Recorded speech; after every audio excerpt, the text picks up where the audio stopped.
अहिल्यानगर जिल्ह्यामध्ये अवैध धंद्याविरोधामध्ये पोलिसांनी पुन्हा एकदा मोठी कारवाई केली। जामखेड, सुपा, MIDC आणि तोफखाना पोलीस ठाण्याच्या हद्दीमध्ये सुरू असलेल्या अवैध दारू विक्री, जुगार आणि मावा विक्रीच्या अड्ड्यांवर स्थानिक गुन्हे शाखेनं एकाच वेळी छापेमारी करत 10 गुन्हे दाखल केले आहेत। या कारवाईमध्ये तब्बल 2,97,260 रुपयांचा मुद्देमाल जप्त करण्यात आला आहे।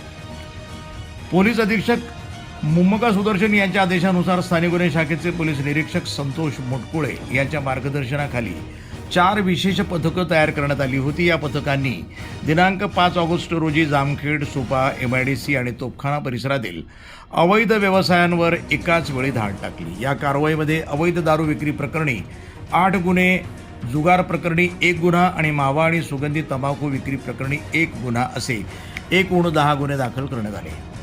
पोलिसांनी अवैध दारूसह जुगाराचे साहित्य, मोठ्या प्रमाणात मावा जप्त केला असून एकूण 2,97,260 रुपयांचा मुद्देमाल हस्तगत करण्यात आला आहे। जिल्ह्यातील अवैध धंद्यांवर यापुढे कठोर कारवाई सुरू राहणार असल्याचा इशारा पोलिसांकडून देण्यात आला आहे।